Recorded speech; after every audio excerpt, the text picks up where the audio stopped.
Káàárọ̀, ní gbogbo ibikíbi tí ẹ ti ń gbọ́ wa. A kí gbogbo yín pátá ní orúkọ Olúwa. Orúkọ tèmi ni Baba Confirm JP. Èmi gbàgbọ́ pé òdú ni mí, èmi kì í ṣe àìmọ̀fólóko.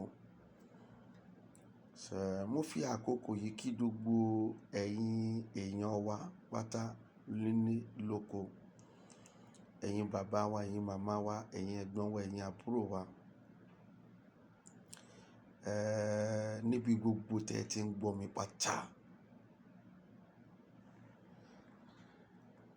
Mo fẹ́ fi àkókò yìí tún clear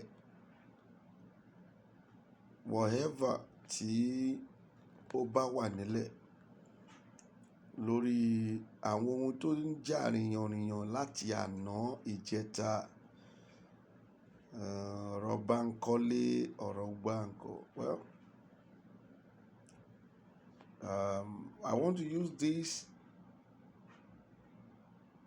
video to clear one or two things again. Mi ìranra èmi, ohun t'Ọlọ́run rán mi, ohun ni mo wá sọ. Ọ̀pọ̀lọpọ̀ bú mi, ọ̀pọ̀lọpọ̀ sọ̀rọ̀ sí mi. Bẹ́ẹ̀ ni ọ̀pọ̀lọpọ̀ tí Ọlọ́run yọ̀ǹda òye fún, wọ́n wòósù, wọ́n rí ohun tá a sọ, wọ́n rí pé òtítọ́ ni. Bẹ́ẹ̀ lọ̀pọ̀lọpọ̀ náà wọ́n tún wòósù, wọ́n wò pé irọ́ ni. A dúpẹ́ lọ́wọ́ gbogbo yín pátá. Ẹ̀yin tẹ́ ẹ bú wa, ẹ̀yin tẹ́ ẹ sọ̀rọ̀ sí wa, ẹ̀yin tẹ́ ẹ tiẹ̀ sọ wípé ẹ ò ní ìgbàgbọ́ lórí wa mọ́. Àwa ò ní problem pẹ̀lú ẹnikẹ́ni. A dúpẹ́ lọ́wọ́ yín pátápátá. Ṣùgbọ́n I will need to drop this before I close up this video. Ìkíní, mi ò dédé wàtà. Ohun tí Ọlọ́run bá rán èmi, lèmi wá ṣe níta. Mi ì dédé sọ̀rọ̀. Ohun tí ẹ̀mí mímọ́ tó ń gbé nínú tèmi tó jí Ọlọ́run tó bá ní kí n sọ, òun ni mo wá sọ síta. Mo fẹ́ jẹ́ kí èyí dá yín lójú dáadáa. Ó dẹ̀ kẹ́ẹ̀dẹ̀ dì í mú pé ó ti di àsọtẹ́lẹ̀. Àsọtẹ́lẹ̀ ni. A ò sọ wípé kí Bánkọ́lé, gẹ́gẹ́ bí gbogbo nǹkan tí ọ̀pọ̀lọpọ̀ ọmọ Yorùbá tí wọ́n fi ẹnu sọ sí pé kí Bánkọ́lé kó máa gbé struggling lọ. Nígbà tí bàbá wa Sunday Igboho tó ṣì wà ní inú àhámọ́ ní Kútọ̀nù. Èmi ò sọ fún yín pé kẹ́ ẹ má ṣe o, ẹ continue. Ṣùgbọ́n ohun tó Olúwa fi wọ̀n mí nínú ìrìnàjò Bánkọ́lé, màá tún sọ lẹ́ẹ̀kan sí i. Ohun tó Olúwa fi wọ̀n mí kò lè gbé struggling Yorùbá nation. 419 ló máa padà end ẹ̀ ní area yẹn. Ẹ ṣé gan ni. I have cleared my mind on it. Tó bá wù yín kẹ́ continue. Ṣùgbọ́n à ń bẹ gbogbo àwọn tó wù láti gbé struggling tí ẹ̀yin ọmọ Yorùbá lápapọ̀ tí ẹ ní pé kó gbé struggling. À ń bẹ̀ yín pé kẹ́ ẹ jọ̀ọ́ kí ẹnikẹ́ni kó má fi orúkọ bàbá wa Sunday Igboho Adéyẹmọ Òòṣà kó má fi gba owó lọ́wọ́ ẹnikẹ́ni. Òun là ń bẹ̀ yín fún.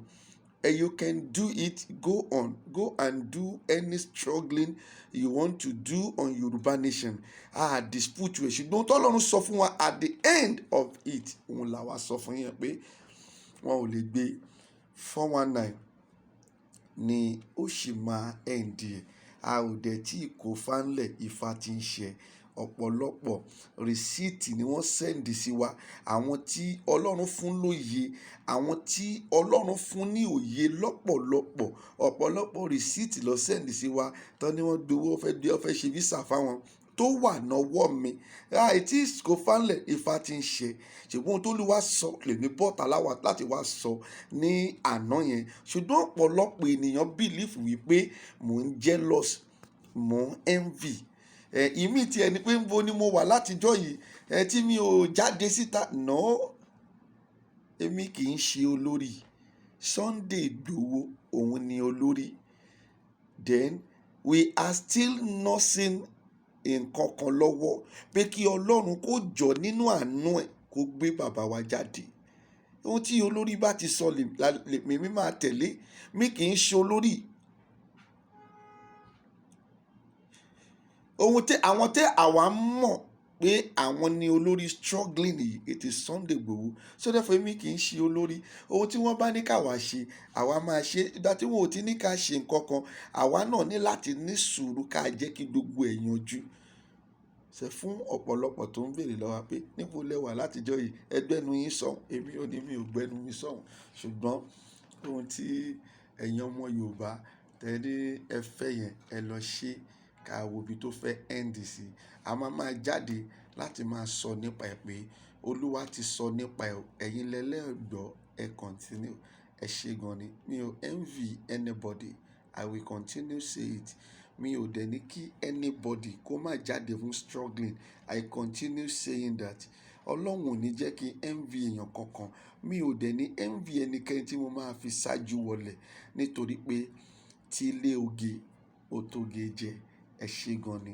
mo dúpẹ́ lọ́wọ́ yín màmá wa o fún àtìlẹ́yìn yín ọ̀pọ̀lọpọ̀ náà sì ń sọ fún wa pé bàbá ẹ máa bá ṣe yín lọ ẹ má dá sí gbogbo ẹjọ́ táwọn èèyàn yìí ń rò a dúpẹ́ lọ́wọ́ gbogbo yín pátá ṣùgbọ́n mo gbàgbọ́ nínú Ọlọ́run wípé struggling yìí ti Yorùbá nation tá a bá fara balẹ̀ tá a jẹ́ kí àwọn tí Ọlọ́run gbé síbẹ̀ kí wọ́n lead ẹ̀ a máa débi tá à ń lọ dáadáa mo tún fẹ́ fi àkókò yìí ọ̀rọ̀ gbogbo ẹ̀yin èèyàn wa pátá program tá a gbé sílẹ̀ lórí ọ̀rọ̀ bàbá wa Sunday Igboho tí ó bẹ̀rẹ̀ léni yìí tó pé èní yìí a ti wọ inú yàrá májẹ̀mú already láti bẹ̀rẹ̀ ààwẹ̀ 21 days láì jẹ láì mu gbogbo wa náà la máa rí lórí afẹ́fẹ́ mo wá fẹ́ fi àkókò yìí sọ fún gbogbo wa wípé a ò fi ipá mú ẹnikẹ́ni kó join wa o kó má di wípé nǹkan míì láti máa lọ máa gbọ́n ta o a ò sọ pé kí ẹ join wa a ò fi ipá mú ẹnikẹ́ni ṣùgbọ́n àwọn olólùfẹ́ bàbá wa Sunday Igboho tí wọ́n bá nífẹ̀ẹ́ sí kí wọ́n join wa nínú program yẹn ní aago 6 sí aago 7 ní alẹ́ ní Nigerian time níbi gbogbo tí ẹ bá ti ń gbọ́ wa bàbá ò tí ì kú àwọn èèyàn ti ń sẹ́ bàbá ààyè ni bàbá wà o àwọn èèyàn ti ń sẹ́ bàbá bàbá ò tí ì kú nínú àwọn ọmọ Yorùbá míì wọ́n ti gbàgbé bàbá wọ́n ti ń béèrè pé another person kò dá struggle àwa ò ní sọ nǹkan kan ṣùgbọ́n nígbà tí àwọn ìṣẹ̀lẹ̀ yẹn bá ń ṣẹlẹ̀ a máa jáde láti máa sọ wípé Olúwa rán wa sí yín àní ẹ̀yin ni ẹ ò gbọ́ bàbá ò dẹ̀ ní kú kókókó báyìí lára bàbá máa le bàbá máa padà wá bá wa láyọ̀ àti àlàáfíà ní agbára Ọlọ́run ẹ ṣé gan ni God bless you àtúnkì yín lẹ́ǹkan sí ẹ kú oṣù tuntun níbi gbogbo tí ẹ ti ń wò wá happy new month God bless you have a nice day tèmi tí ń tòótọ́ bàbá confam JP.